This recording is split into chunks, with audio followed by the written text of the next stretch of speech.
ಸ್ವಾಮಿ ಶರಣಂ. ಶಬರಿಮಲೆ ಯಾತ್ರಿಕರು ಮಾಲಾಧಾರಣೆಯನ್ನು ಮಾಡುತ್ತಾರೆ. ಮಂಡಲ ಕಾಲ ವ್ರತವನ್ನು ಇರಲಿಕ್ಕಾಗಿ ಮಾಲಾಧಾರಣೆಯನ್ನು ಮಾಡಿ ಆ ನಂತರ ಇರುಮುಡಿಯನ್ನು ಕಟ್ಟಿಕೊಂಡು ಆ ಭಗವಂತನ ಸನ್ನಿಧಾನಕ್ಕೆ ತೆರಳಿ ಆ ಭಗವಂತನ ಸನ್ನಿಧಾನದಿಂದ ಮತ್ತೆ ಹಿಂತಿರುಗಿದಾಗ ಮಾಲೆಯನ್ನು ವಿಸರ್ಜನೆ ಮಾಡಬೇಕು. ಮಾಲೆಯನ್ನು ವಿಸರ್ಜನೆ ಮಾಡಿದ ನಂತರ ಏನು ಮಾಡಬೇಕು ಅನ್ನೋದು ಬಹಳಷ್ಟು ಸ್ವಾಮಿಗಳು ಮಾಡುತ್ತಿರುವಂತಹ ಮಹಾ ತಪ್ಪು. ಈಗ ಇಲ್ಲಿ ನೋಡ್ತಾ ಇದ್ದೀರಾ, ಅದನ್ನು ಸ್ಲೋ ಮೋಷನಲ್ಲಿ ತೋರಿಸ್ತಾ ಇದ್ದೀನಿ. ಮತ್ತೆ ಒಂದನ್ನು ನಿಮಗೆ ಅದನ್ನು ಏನು ರಿಯಲ್ ಟೈಮ್ ಏನಿದೆ ಅದನ್ನು ಕೂಡ ತೋರಿಸ್ತೀನಿ.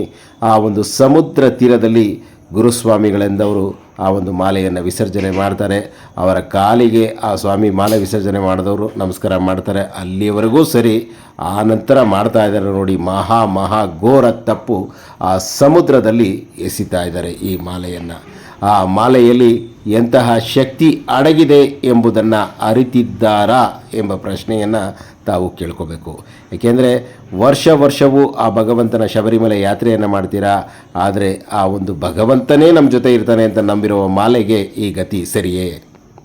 ಶಾಲಾ ಮಕ್ಕಳಿಗೆ ಶಿಸ್ತನ್ನು ಕಲಿಸ್ತಾರೆ ಅಲ್ಲಿನ ಗುರುಗಳು. ಅದೇ ರೀತಿ ಶಬರಿಮಲೆ ವ್ರತಧಾರಿಗಳಿಗೆ ಅವರ ವ್ರತಾಚರಣೆಯ ನಿಯಮಗಳನ್ನು ಆ ಗುರುಗಳು ತಿಳಿಸಿರ್ತಾರೆ.